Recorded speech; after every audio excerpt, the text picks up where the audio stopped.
This week's Torah reading is Parshat Beshallach, and it picks up the narrative of the Torah with the Jewish people actually leaving Egypt. After, as the Torah said, 430 years of slavery, those numbers have to be refined. But the Jewish people are free. They're emancipated. But as we know very, very strongly from the Torah, it wasn't about going from slavery to freedom in the sense of throwing off all sense of responsibility, but rather, as it was delineated to Moshe at the burning bush, it was going to be going from servitude to paro, to throwing off that yoke and being in a position where the people could directly and unimpededly serve Hashem. We're going to talk about tonight, I'm going to call it the Exodus experience, because I want to look at the experience itself. This experience is the goal of the Pesach Seder. We say in the Haggadah openly that it's our responsibility to conduct the Pesach Seder so that we can see ourselves as if we went out of Egypt. What does that mean according to what we just said? That we can see ourselves becoming less encumbered, perhaps by some false ideologies and beliefs that we've accumulated over our lifetimes, or that we inherited from the society within which we live, so that we could free ourselves from other limitations, maybe becoming less self-centered and becoming more committed to fulfilling God's plan for the Jewish people in the world, unencumbered, so that we can channel more of our energies and more of our attention into fulfilling the mission of the Jewish people, which is to bridge the gap between Shemayim v'Aretz and make the world itself with Zakein Olam v'Malchut Shakai, to fill the world up with an acknowledgement of God. It says, just like the water fills the ocean, so too should the knowledge of Hashem fill the world. Let's look at this moment, because in the back of my mind, I've always been troubled. Why doesn't the Torah itself trumpet and proclaim the moment of Exodus? Instead, we get a statement, which we read last week. It's in chapter 12, sentence 37, page 358 in the Stone Chumash. Vayisu b'nei Yisrael miramsei Sukkosa. The Jewish people marched on. They left. And they took with them an Eruv Rav, a mixed multitude of people and their cattle and their possessions. And they took with them matzah because they were in a rush. They were being pushed out the door by the Egyptians, who had until then restrained them. But it's not this triumphant sense of, wow, we're free. And then we pick up the narrative. We have a few paragraphs of instruction, tefillin, sanctifying the firstborn, ideas that the Ramban and other commentaries tightly associate with the experience of going free. Let's look at the beginning of this week's Torah reading, page 366. It's chapter 13, sentence 13, and we'll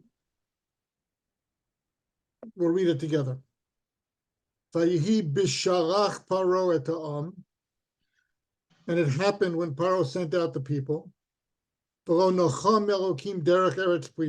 God did not send us along the coast, which would have put us through the land of the Philistines, or as we say today, Palestinians. Ki karovhu, that would have been the nearest way to go. Ki omar Elokim, because God said, that's the people turn around when they see a war and return to Egypt. So God took them rather into the wilderness. They were armed. Moshe singled out as fulfilling a responsibility to bring the remains of Yosef with him. And they left and they camped in Sukkot, a triumphant evening. God walked in front of them with a pillar of cloud and a pillar of fire during the nighttime, so that they were guided out of Hashem, guided out of Mitzrayim with the leadership of Hashem. Now, there's a few things here. The word Vayihi is a foreboding word. It's used that way in Tanakh. The beginning of Megillat Esther, Vayihi b'mei Achashverosh, and it was. the beginning of the book of Ruth, where her family is going to escape down to Moab and meet catastrophe there. Vayihi b'mei shvot hashoftim. The word Vayihi is a foreboding word, and we're going to see how that is interpreted here. But in any event, what's the Torah telling us here? The Torah is telling us something quite remarkable. Hashem's leading the Jewish people, and at this moment of triumph, as the Jewish people are leaving Egypt, God's concern is that they meet resistance and they turn around and run back to Egypt. That's an astounding fear. I mean, the Jewish people have just been emancipated from hundreds of years of cruel servitude. The Jewish people were very aware that the legacy of the Jewish people from Abraham, Isaac, and Jacob was that they were to return to the land of Canaan, that their goal, it was the land that God had promised to Abraham, to Yitzchak, and to Yaakov. It was their destiny. They also understood, as Moshe had explained to them, as was explained to Moshe at the burning bush, they had a stopover to make to receive the Torah, something also the Jewish people were anticipating. Hashem is worried and concerned that the Jewish people turn around and go back to Egypt. And I tell people all the time, what is this analogous to? It's analogous to if the American Army was liberating Auschwitz in 1945, and they opened the gates, and then they said, gee, what happens if all the people run back in and they decide to stay there? Who would have thought such a thing? Now, we'll end the analogy at that. But what is this misgiving on the part of Hashem? That's why I want to talk about the Exodus experience. The Jewish people had experienced 10 plagues. They didn't yet experience the splitting of the sea, which in some ways brought all these lessons together. But the Jewish people were at a point where they had prayed, cried out to Hashem, pleaded that Hashem should fulfill those old promises that were made, and that the Jewish people should be redeemed. Pakod pakadati eschem. I will remember you. I will point you to your destiny in the world. And it's not to be humble servants building pyramids, but rather it's to be the moral leaders of the world.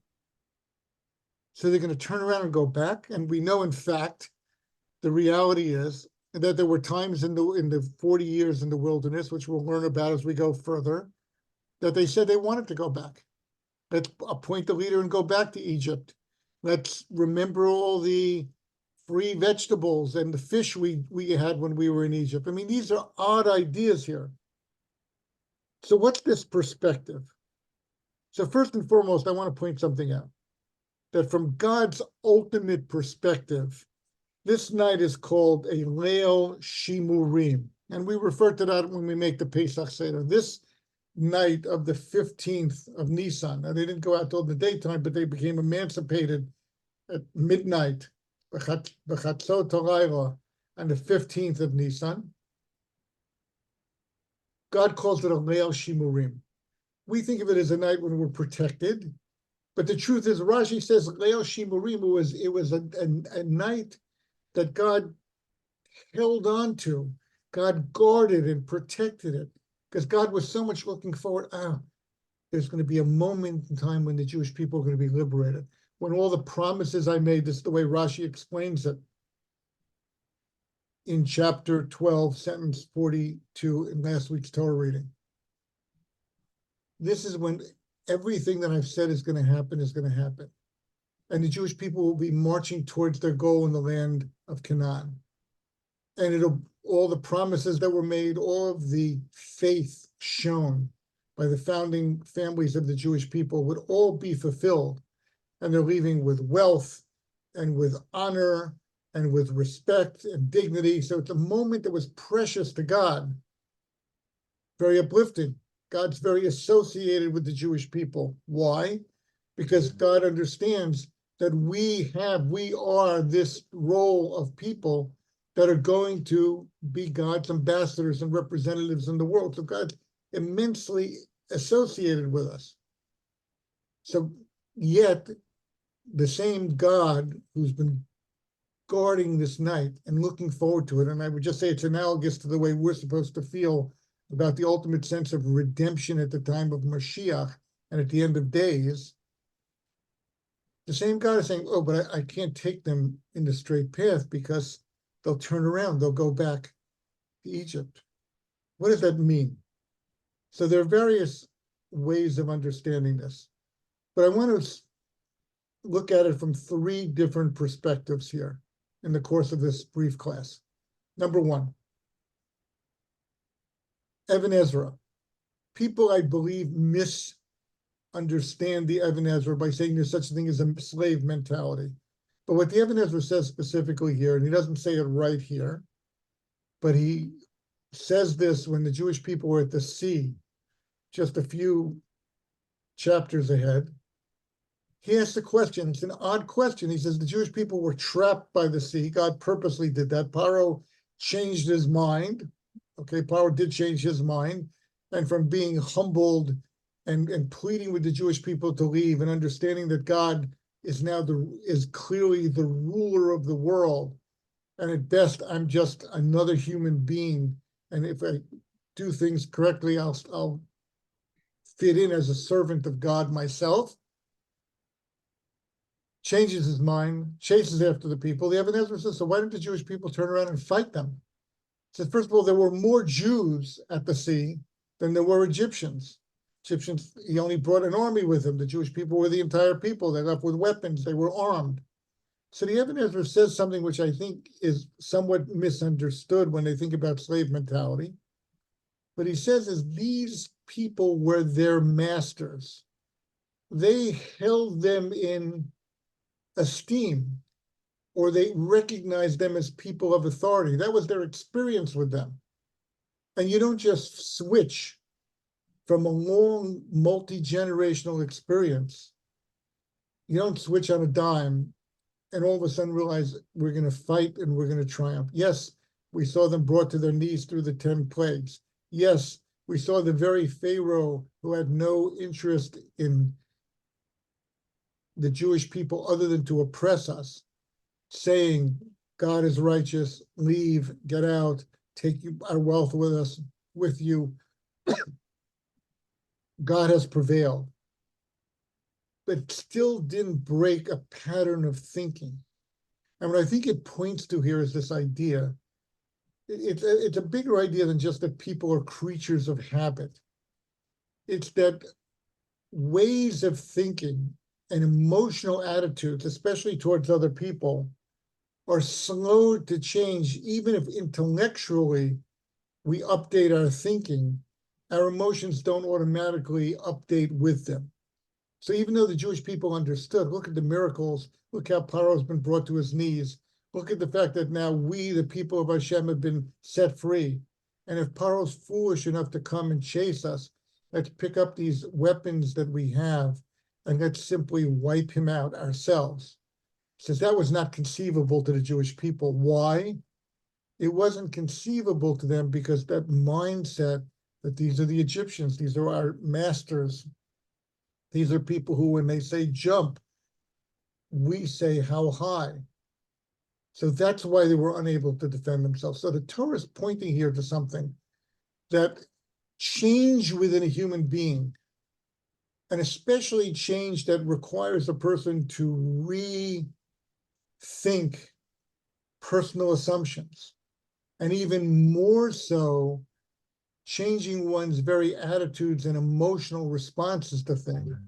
That's a big undertaking. That's not something people accomplish quickly. It's not something that can be accomplished through the experience of 10 plagues. It's not something that can be accomplished even with the splitting of the sea, although that catapulted us to another level. But in fact, it really fits in with what the Torah ultimately says in the narrative, that after 40 years of wandering in the wilderness, Moshe says, I see God has now given you a heart to understand. I see now that your emotional responses and your intellectual understanding have aligned themselves over these 40 years.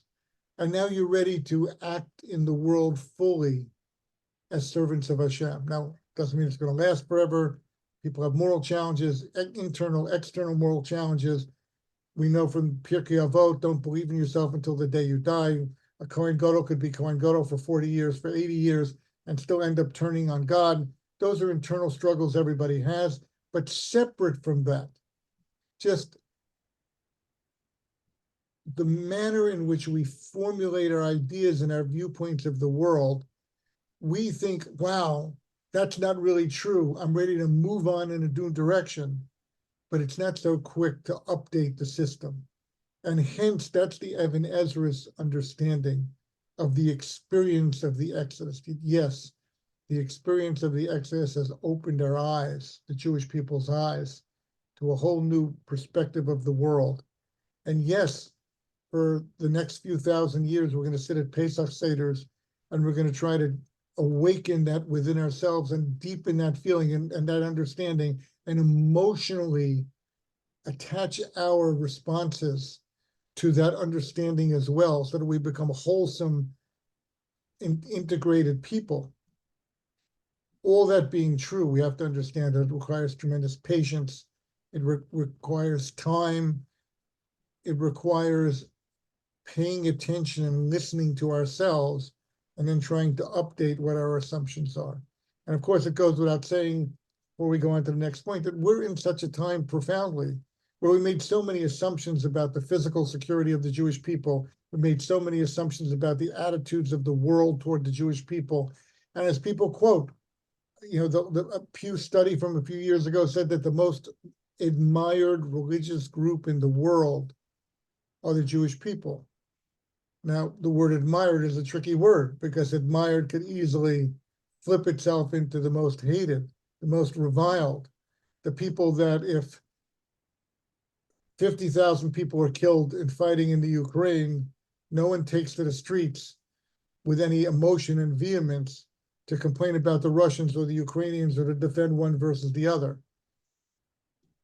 The newspapers are not filled with the kind of details and pictures and emotional responses to every nuance of what takes place in Israel.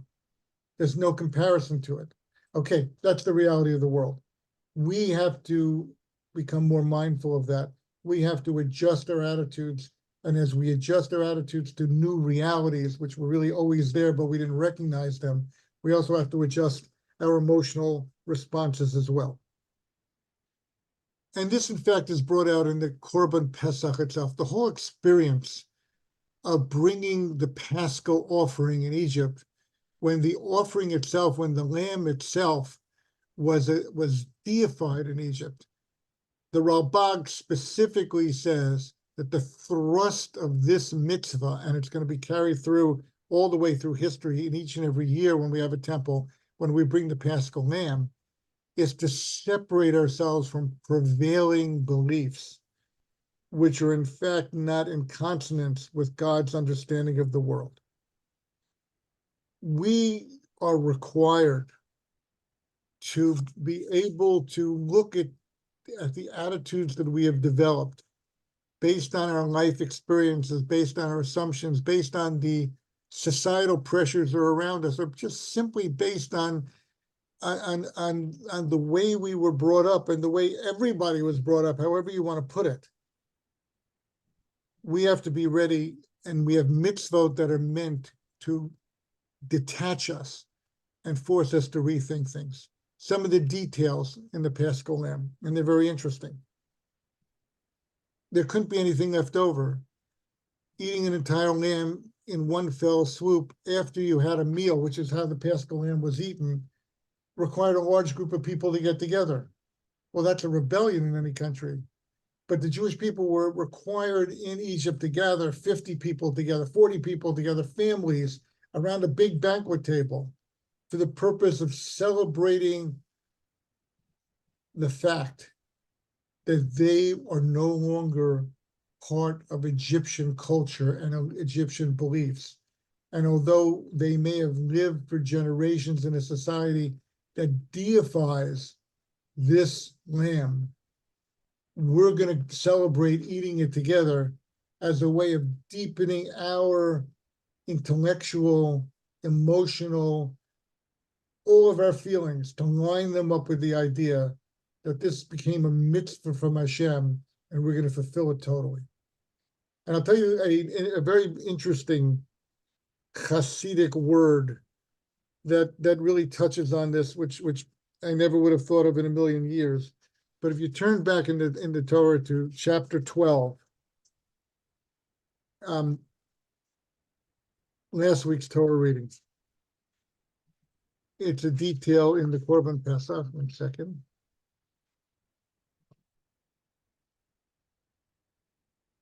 Chapter 12, sentence 11, right here on page 352. I'm going to read to you a sentence in Hebrew, and we'll read it in English. This is the way you have to eat the Paschal lamb. Matnechem chagurim, you have to gird your loins, you're ready to go out. Na'alechem beraglechem, which is translated here as your shoes on your feet. Umakelchem biyedchem, and your staff in your hand. Now I'm just going to say the Hebrew phrase one more time. Na'alechem beraglechem. The literal words mean your shoes in your feet. It should say raglechem b'na'alechem, your feet in your shoes. So why did the Torah reverse the order of those two words? Okay, there's grammatical answers to this too, but in the Hasidic world, they say the following. Because the word na'alechem, which means shoes, also the word na'ul means a lock in Hebrew, something that closes something in. And I guess because if you think about shoes, shoes are the most constraining garment that a person wears. They constrain your feet. And what are your feet? Your feet are where you choose to take yourself. The hergel comes from the word foot also, is habit. But to break your habits, you choose to walk in a different direction. So there's a hint here in the Hasidic terminology, which is very beautiful. You're eating the Korban Pesach in a way that whatever locks, whatever L-O-C-K-S, whatever predetermined constraints you have inherited through your emotional experiences, through the society you've been in, through your generations of living in Egypt in this case, they should become possessed by your feet. You should rather choose where, when, how you're going to go without that constraint holding you back. Again, the same idea of a person being free to throw off the tyranny of false ideas, or perhaps to regroup in the face of experiences that are very jarring to us. And also to think when we judge other people, we're quick to judge other people. Oh, how can he come to such a terrible conclusion? How could he think that way? Well, you have to unwind that person's experiences to understand that and realize that attitudes and emotional responses are built through a complex web of societal pressures, experiences, other people prevailing, putting their attitudes onto you. All these things matter a great deal. And this is also part of the experience of the Exodus. The Exodus was meant to create a break point. A break point is that it's time for the Jewish people to leave Egypt behind.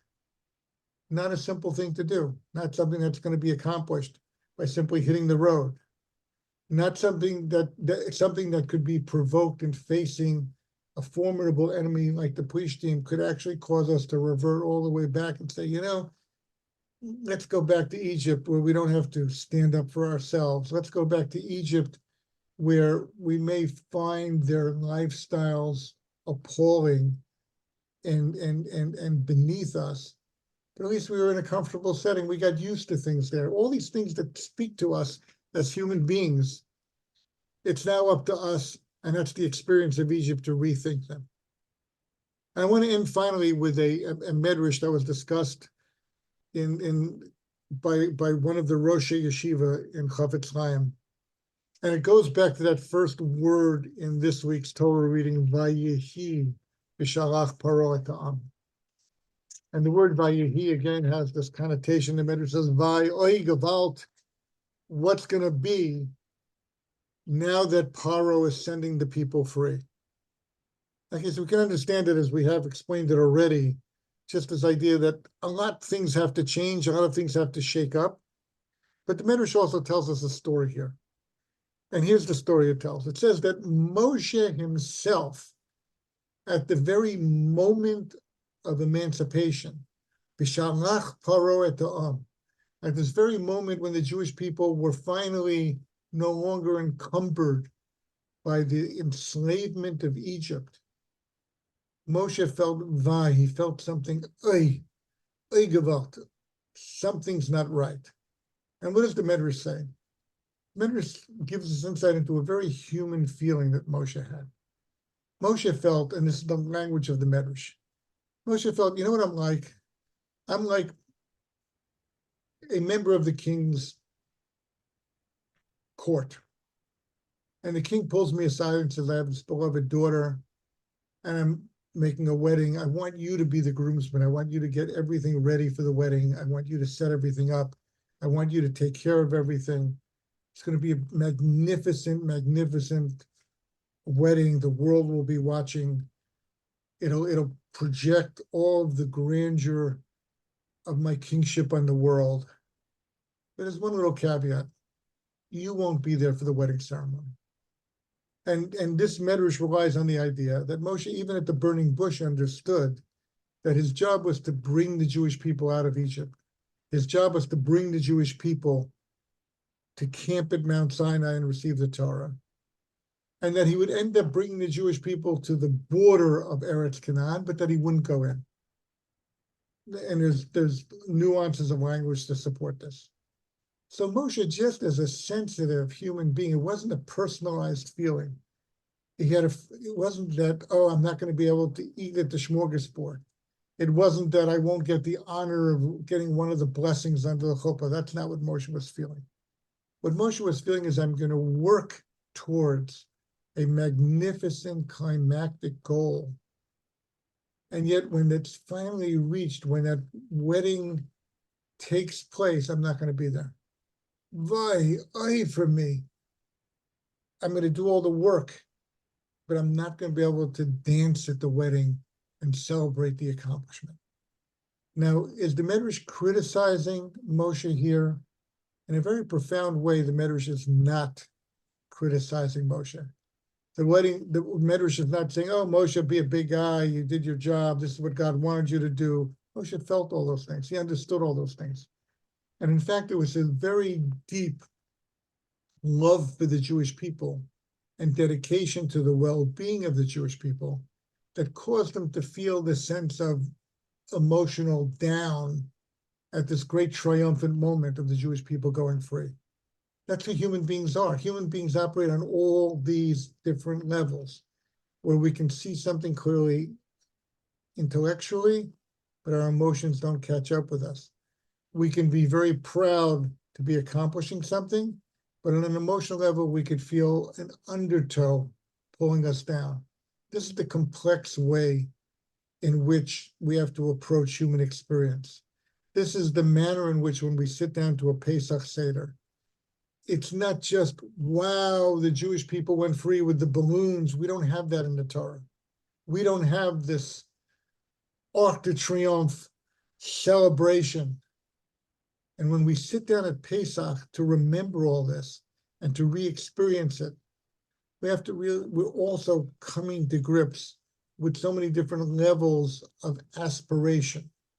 Our aspiration is that we should be as selfless as Moshe was on behalf of the Jewish people.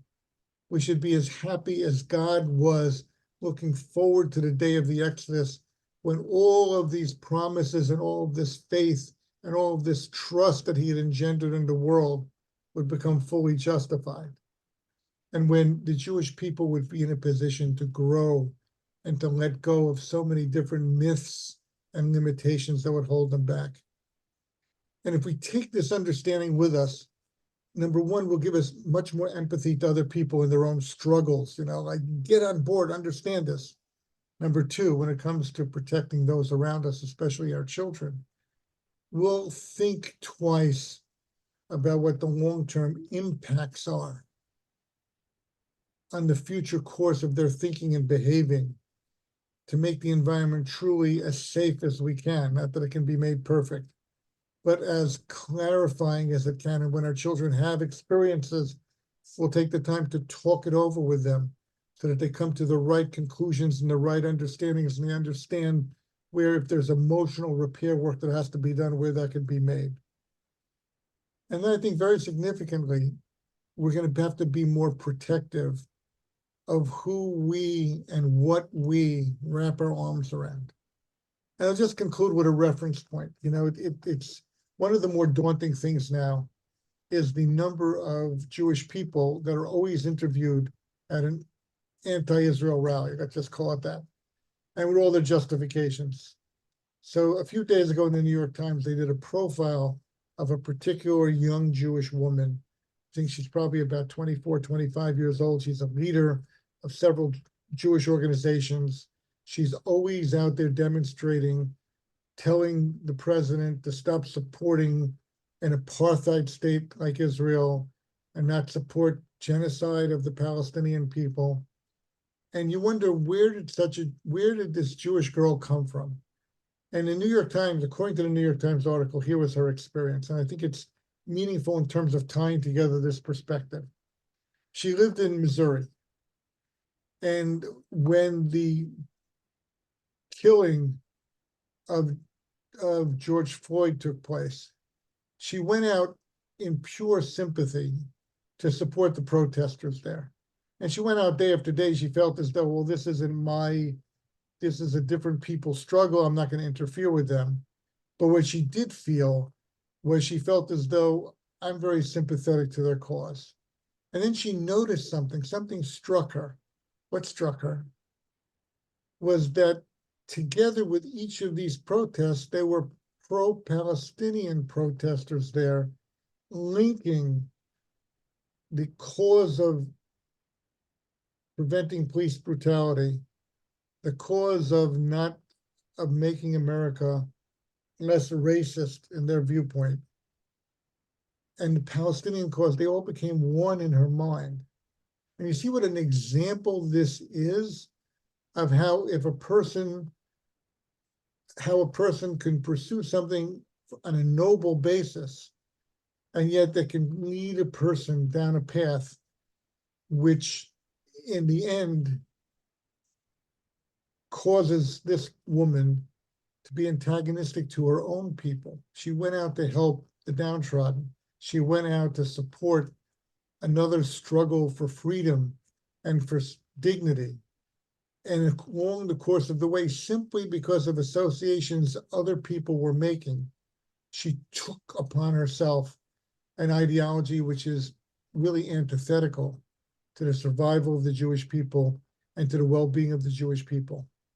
So let's think about this Exodus experience. Let's understand it from all these different perspectives.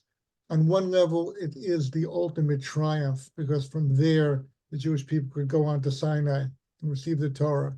And from there, we could enter the land of Canaan. And from there, even though we've gone into a deep exile, we've continued studying Torah and refining ourselves and following Jewish leaders who base their perspective on the Torah and who do their best to steer the ship in a direction which goes around all the many icebergs that are there and keeps us understanding of what is right and what's wrong is wrong. Not a simple task, not something that could be taken lightly, and something that requires us to have this reflective sense of understanding. And please God, as we celebrate mitzvot, to understand in a respectful way that, yeah, not every aspect of a mitzvah is politically correct, but perhaps that's part of the point of the mitzvah, to refine our spiritual, moral sensitivity above the norm. And when we sit down for a Pesach Seder, to understand that it's a long road to assimilating all the plagues and the miracles and the ideals of the Jewish people, and then to make them consistent within ourselves. And please God, by keeping this in mind, we should be able to do so, and we should be able to, just as God looked forward to the moment of the Exodus as being one of ultimate fulfillment of faith and trust, we also should see our faith and trust fulfilled speedily, soon in our day, and we should hear only good news. Any questions, I'll be happy to answer them.